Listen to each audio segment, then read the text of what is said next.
selaku kuasa hukum penggugat ya, klien saya itu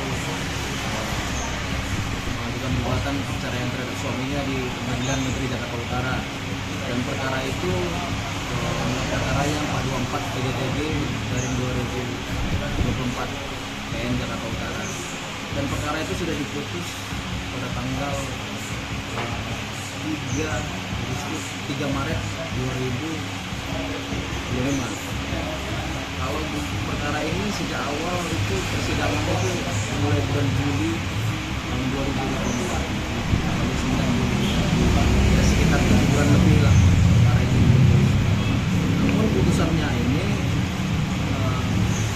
menolak gugatan penggugat ya, karena ini perkara perceraian. Seharusnya kalau sudah salah satu pihak menyatakan bahwa dia tidak mau lagi melanjutkan kawinannya dengan suaminya karena alasan yang cukup berdasar, tidak dinafkahi, kemudian sudah tidak berhubungan penting lagi, sudah 5 tahun lamanya, kan udah sampai 7 tahun karena sudah pisah rumah, sekarang 2 tahun gitu ya. Kemudian sampai saat ini juga kehidupannya dipersulit.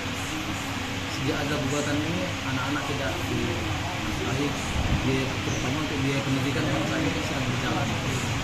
Itu yang menjadi dasar gugatan kita ini saat persidangan. Kita mengajukan bukti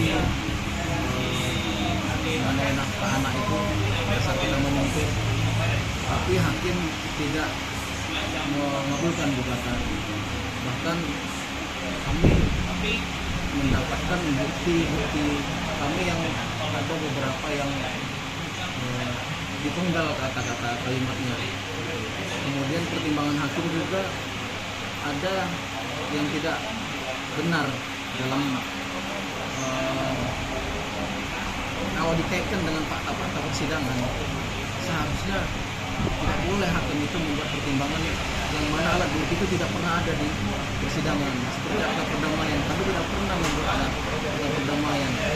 Jadi di dalam gugatan juga ada surat keterangan domisili yang menurut klien saya itu dia penghuni benar di apartemen itu, tapi di persidangan di putusan itu dianggap itu hanya sebagai surat keterangan bahwasanya itu menyewa apartemen, padahal mereka tinggal di situ sejak pisah rumah 2 tahun ini ya, mereka tinggal di situ. Keterangan domisili ada kata-katanya di situ jelas pada alat bukti ke-8.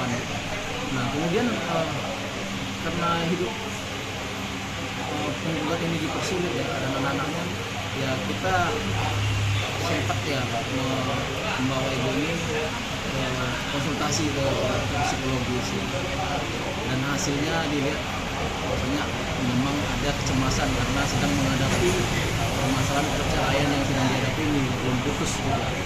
Dan di bulan Desember dia sakit sampai itu 3 hari 4 malam lah gitu dirawat di rumah sakit Cusi. Karena fisiknya jadi mentalnya lah gitu karena tekanan itu. Namun di bukti kita itu kan kita buat P13 dan P13A dan P13B. Namun di putusan itu dianggap itu mengenai anak si penggugat dan tergugat, padahal itu kan mengenai ibunya bukan mengenai anaknya. Makanya menurut saya hakim ini apa tidak membaca alat bukti itu. Kalau dia memang menolak, dia seharusnya berdasarkan alat bukti. Apalagi dia sampai membuat keterangan yang dalam pertimbangan itu sebenarnya seharusnya bukan itu yang benar itu. Jadi kita menjadi sisi kita, apa ini ada sesuatu, ada indikasi, apa ini ada sesuatu ketidakadilan gitu kan. Apakah ini seperti sengaja untuk membuat gugatan ini pada akhirnya tolak. Memang mau rumah tangga ini dipertahankan, justru di situ malah dipersulit kehidupannya, tidak bisa dikasih masuk ke rumah, gitu ya, akses masuk ke properti milik mereka ya. Ini kan milik mereka bersama ya, seharusnya kan punya hak masing-masing gitu ya. Bahkan ada buat patahan kunci yang sengaja di dalam properti itu gitu kan, sehingga ya tidak bisa masuk gitu ya. itu untuk apa melakukan seperti itu? Kalau mau memperbaiki rumah tangga, ya silakan saling maaf-maafan gitu. Atau setidaknya dibicarakan baik-baik gitu ya. Kalau begitu. Namun ya sekarang kan kita dalam kapasitas saat ini kan sudah merasa ada sesuatu yang tidak benar ini, tidak keadilan itu tidak berpihak pada yang benar gitu. Pada saat persidangan juga tergugat itu tidak hadir. Malahan ada kesempatan untuk mediasi. Di mediasi itulah seharusnya para pihak menggunakan kesempatan itu untuk apakah rumah tangga ini masih mau dipertahankan atau tidak. Justru tidak hadir ya sama sekali. Sehingga gugatan ini berlanjut. Tapi di persidangan juga kita sangat menyayangkan ya hakim mengesampingkan fakta-fakta persidangan. Pada saat itu kita menghadirkan alat bukti surat, ya, selain alat bukti surat mengenai biaya pendidikan dan ajukan anak-anak ya Pak untuk asuransinya gitu. Dan selama ini penggugatlah yang membayar, tidak ada dibayar sama tergugat. Nah, kemudian itu juga didukung oleh saksi. Saksinya juga sangat dekat sekali, kakak kandungnya yang mengetahui permasalahan dalam rumah tangga mereka. Ada kakak iparnya juga. Kemudian anak kandungnya juga hadir di persidangan sebagai saksi. Dan di persidangan mereka mengatakan benar rumah tangga ini sudah terjadi perselisihan dan sampai sekarang masih berselisih. Artinya kalau kita lihat terjadi pertengkaran terus-menerus itu, sehingga hakim seharusnya memutus perceraian ini. Apa sih urgensinya hakim ini menghalang-halangi mereka bercerai? Kalau kita kali ini kan menggugat mengenai selain mengenai gugatan bercerai, kita menuntut juga mengenai nafkah.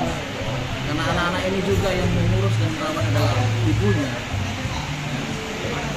Wajar dong kita menuntut hak asuh agar diberikan kepada ibunya. Namun hakim tidak mengadili tentang perkara ini. Padahal putusan hakim itu justru sebagai penyelesaian terhadap setiap perkara yang ada. Kalau tidak ada putusan yang mencerminkan keadilan atau tidak menyelesaikan permasalahan, jadi apa gunanya kita menggugat ini gitu. Di sini itu nggak ada. Seharusnya dibikin putusan. Kalau kemarin putusan belum siap, ini dibikin lagi putusan belum siap, ya kan? Jadi kita bingung.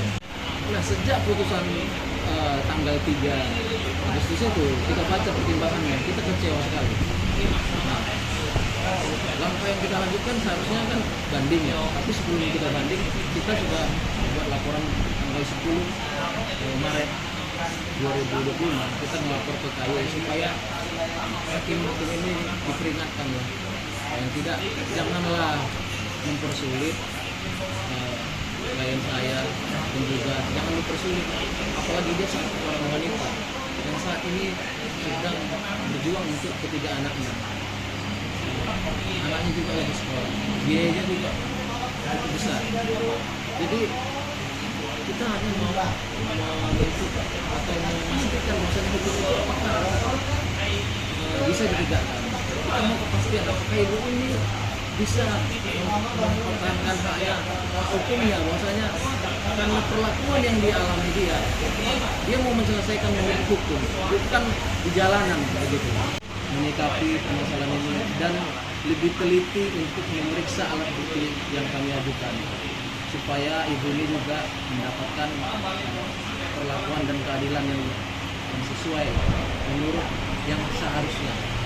Jangan sampai ada dugaan-dugaan yang patut diduga gitu, memihak salah satu pihak. Kira-kira begitu. Download Tribun X sekarang, menghadirkan lokal menjadi Indonesia.